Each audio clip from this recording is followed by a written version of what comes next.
तर मित्रांनो, लग्नानंतर होईलच प्रेम या मालिकेच्या आजच्या भागाच्या सुरुवातीला रम्याने युगच्या खोटेपणाचा इश्यू करून मानिनीला त्यांची शिक्षा माफ करायला भाग पाडलं शेवटी. मात्र पार्थ आणि घरचे खूप चिडले असतात. पार्थ मानिनीला म्हणतो की तू जरी त्यांची शिक्षा माफ केली असेल तरी मी आणि बाबा कधीही त्यांना माफ करणार नाही.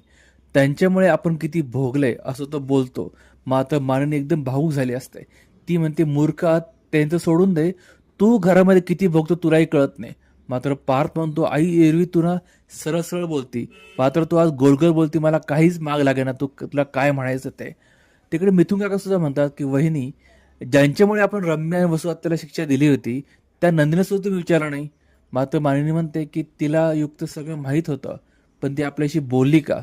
मग तिला काय विचारायचं मी? आणि ती इथे एकदम भावुकपणे बोलते की आपल्या घरातल्या तर प्रत्येकाचं एक एक काही ना काही सिक्रेट आहे. प्रत्येकजण काही ना काही लपवतो. मी किती वेळा सांगितलं, अरे आम्ही तुमचे आईवडील आहोत, आमच्यापासून काही लपवू नका. मात्र कोणीही आमचं ऐकत नाही. आम्हाला कोणी भावच देत नाही असं म्हणत ती तिथून निघून जाते. दुसरीकडे मात्र रम्या वसु आत्याला जाऊन सांगते की आपली शिक्षा माफ झाली. वसु आत्या मात्र तिचं कौतुक करते, तिला शाबासकी पण देते की तू जो इश्यू उचलून झाला ना ते मला फार आवडलं. पण एक गोष्ट तुझ्या लक्षात आली का? इथे काव्य नेहमीप्रमाणे बोलली, तू बघितलंस? ते म्हणते, हो बघितलं मी. पण यावेळेस मात्र मानिनीने तिला चुप बसवलं. म्हणजे नक्कीच मानिनीचा राग काव्यावर आहे आणि तो राग का आहे आपला शोधून काढावा लागेल, म्हणजे आपला आणखीच फायदा होईल.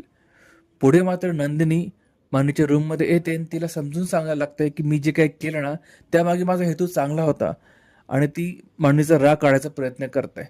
मात्र मानिनी तिला म्हणते, इथे ना पुन्हा तेच वाक्य बोलतं की म्हणजे आम्हाला वाटतं की आमची मुलं चांगली राहावं.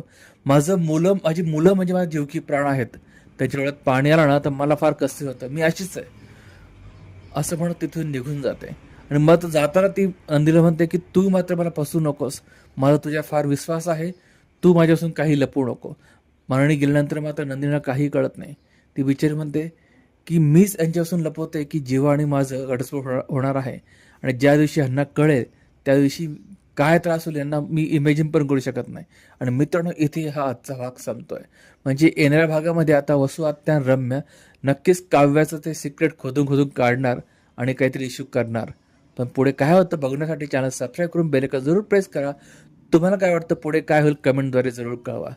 भेटूया पुढच्या भागात, तोपर्यंत काळजी घ्या.